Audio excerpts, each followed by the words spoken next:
Hello everyone. As we are not just practicing the shortened dictation of the transcriptions, we are also practicing the commonly used phrases. So today in this video, we will practice the phrases related to the words arrange, arrangement and arrangements. As there are various outlines of a particular phrase, I suggest choose the shortest form. First, you have to practice each and every phrase, at least one or two lines. Then you can take the dictation of these phrases. After done with the dictation, translate them and check from the screen. And then you can continue with the dictation practice of the transcription number 37 and 38. The speed will be 70 words per minute, as these transcriptions will be having the words like participate, administration, implemented, revenue, amendments, etc. I have already explained the short outlines of these words in the members only videos, so I suggest use the same to boost your shortened writing speed. Those who want to join the membership, just click the join button next to the subscribe button. You will get the details in the description. So get ready for the dictation practice of the phrases first. Adequate arrangement, law and order arrangements, financial arrangement, which were arranged, effective arrangement, who will arrange, there are no arrangements, who will arrange the matter, formal arrangements,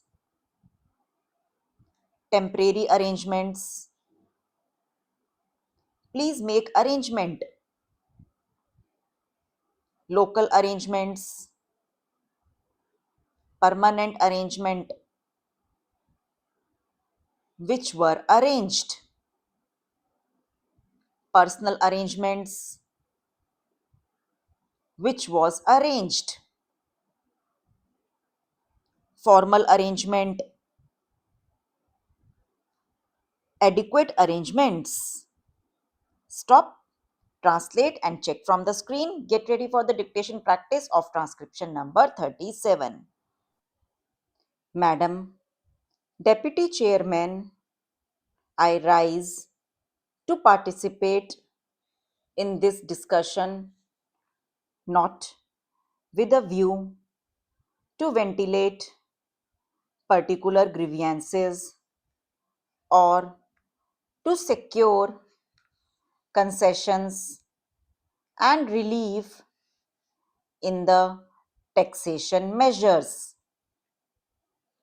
I am one of those who believe that there is no justification for additional taxation unless the conditions laid down by the Taxation Inquiry Commission are compiled with.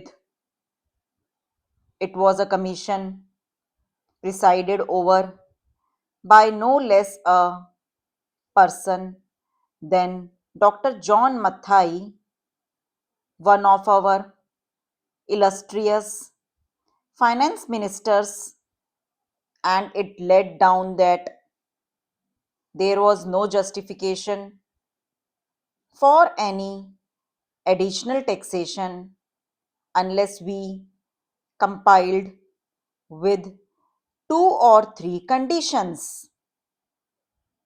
One condition was that whatever tax was realized was being properly spent, that there was no wastage or superfluous expenditure being incurred. The commission had pointed out that out of every rupee that was being raised by the government, 60 paise were being spent on administration and about 20 paise were being spent on social services, including education, etc., and the balance for other things. Another was that whatever tax was being imposed should be realized before we brought out measures for fresh taxation. They also had suggested that there was sufficient room for economy in all the ministries and departments, and effective steps should be taken forthwith to enforce the maximum possible economy in government expenditure. Now we have before us this audit report for 1961 to 62, which was presented to the Lok Sabha on the 6th June and which came to my hands last night, and I have not been able to study it. I find that during the last 5 years, we have imposed additional taxation, and at the same time, our revenue expenditure has gone up by about rupees 42 crores. So, on the one hand, we say that we are raising this money, these taxes for the implementation of the plan, and for that reason, every chief minister and ministers go about saying that we want money for the implementation of the plan. But what are the facts? We find that the money that has been raised is being used for administrative purposes. So it is not correct to say that. On the other hand, it is not proper because you must know that no plan, however well balanced and well thought out it may be, can be implemented in a democratic setup unless you can enthuse the people. We have been depending either on foreign aid or on indirect taxation or deficit financing, and more than once I have pointed out that these measures will not help to enthuse the people, and unless the people are enthused, we will not have any successful results so far as planning is concerned. Now it is necessary, it is time that we should take stock of the situation, for we have had 14 years of freedom and 12 years of democratic rule and of planned economy. What are the results? I am not one of those who minimize our achievements. We have had some achievements which are remarkable, of which we can be proud. We have had three general elections, and we can be proud of all this. But it is equally true that the expectations of the people remain mostly unfulfilled. They remain unrealized. What are the expectations of the people? They wanted an adequate supply of drinking water. They wanted a little more wholesome food in their stomachs, a little more cloth on their bodies, a stronger roof over their heads, freedom from the clutches of the corrupt officials and the grabbing intermediaries, and speedier justice. But what have we done? Have we been able to satisfy those expectations? I can say no. Even in the third 5 year plan, we find that all the villages have not been provided with adequate supply of drinking water. And as for food, only the other day the finance minister himself admitted in the other house that there was adulteration of foodstuffs all round. No, only that a former health minister admitted in this house that it was difficult to get any article of food unadulterated. Then, what is the use of talking about pure food articles and of other health facilities when the people are getting articles which are as good as poison? They are injurious to health. The other day, the finance minister is reported to have said that the taxation proposals did not affect the common man because he needed only coarse cloth and ordinary food. During the last 5 years, we have raised rupees 424 crores more, including the taxation measures. This year, the increase in revenue will be about 75%. Since 1956, we have raised additional taxation to the tune of 75%, and during the 5 years preceding this year, the revenue expenditure has gone up by 85%. I would like to know how much of this amount has gone towards developmental expenditure and towards social services. Stop, translate this transcription in English and get ready for the another one. Transcription number 38.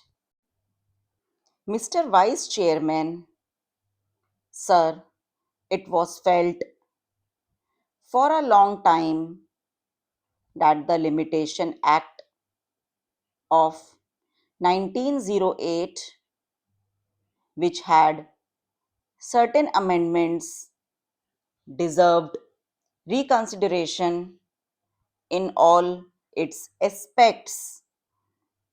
With this object in view, not only regarding this act, but regarding all the acts that are at present in force after independence, we appointed a law commission to revise all our laws. Sir, the law commission went into this matter in very great detail and referring to certain basic principles that have been adopted and certain amendments that have been suggested by the Commission of Revision appointed in the United Kingdom. They have gone through the whole enactment and suggested certain modifications not only in sections but also in articles. I am very glad that the Law Ministry has brought forward the bill on the basis, as the Deputy Law Minister has pointed out, that they have not followed the recommendations of the Law Commission, but in general, they have adopted the recommendations of the Law Commission in most of its aspects. Sir, as this matter is to be entrusted to the joint committee of both the houses, it will have the benefit of the deliberations of all those members who are in the select committee, and so, generally speaking, neither is this the occasion nor the practice to go into details, but we can just suggest certain general matters so that the select committee may take them into consideration while deliberating in detail on the different provisions of this bill. Sir, in view of my experience as a lawyer, I feel that the law of limitation is a procedural matter, except in certain sections where it confers definite rights on account of possession or certain other matters. We have to see that the matters that are disputed or are under litigation are disposed of in as short a period as possible. The trend everywhere is that the people should not be kept in suspense either before litigation or after litigation.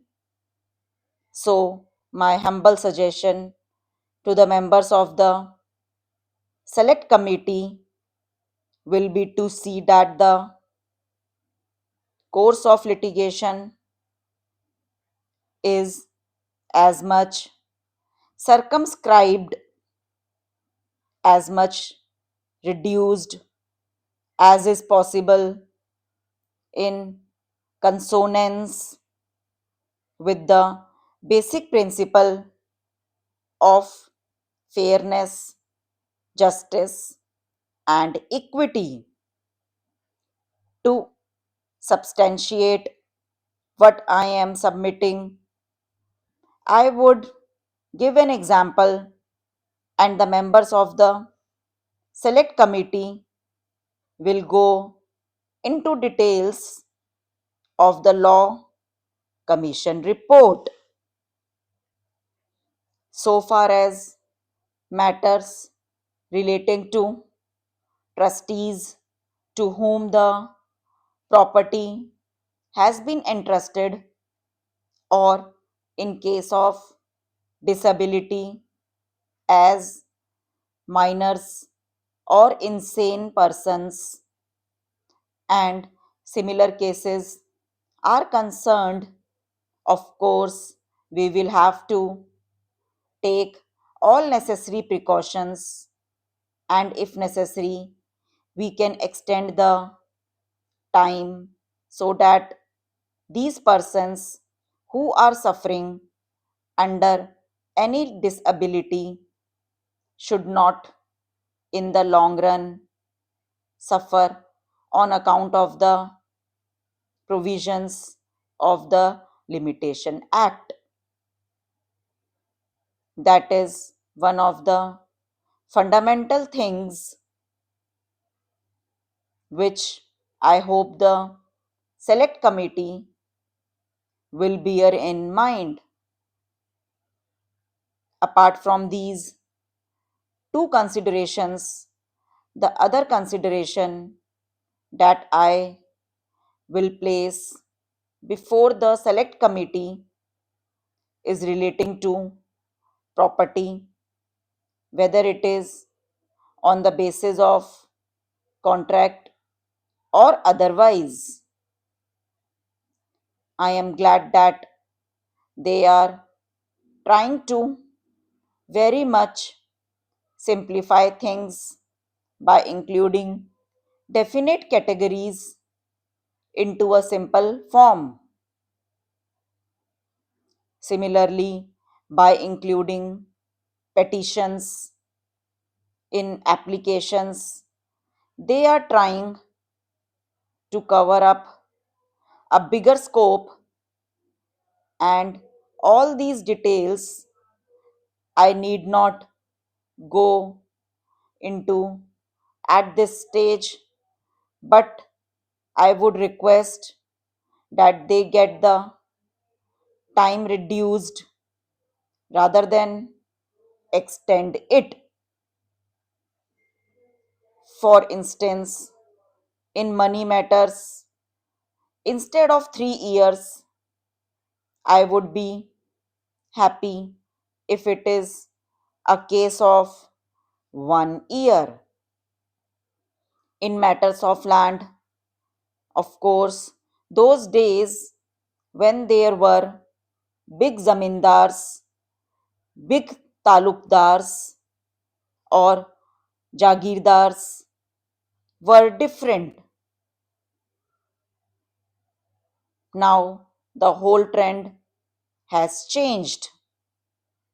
If at all a litigation is confined to commercial matters where everybody is alert, the circumstances do demand, and if there is anything wrong, if somebody wants to claim something from the other party, it is no use sleeping over it.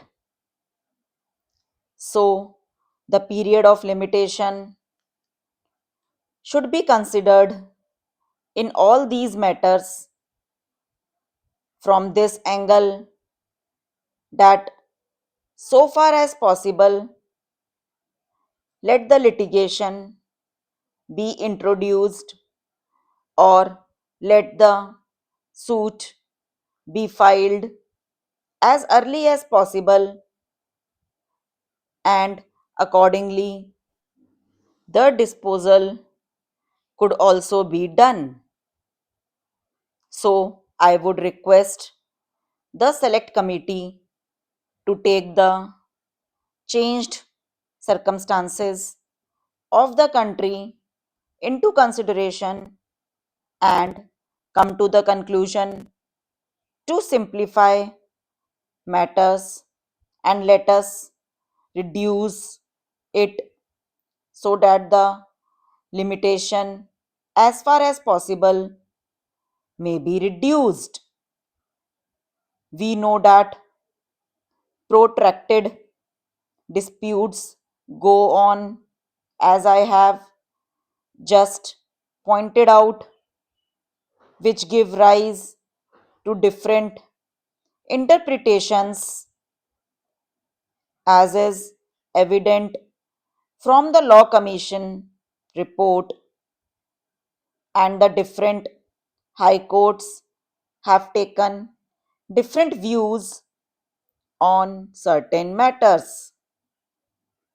That creates confusion, that creates difficulties, unless either in the old decisions there is a clear decision of the privy council, or at present there is a clear decision of the Supreme Court, difficulties would arise. So, I would suggest that all these cases should be taken into consideration. Stop, translate this transcription in English and check from the screen. Thank you.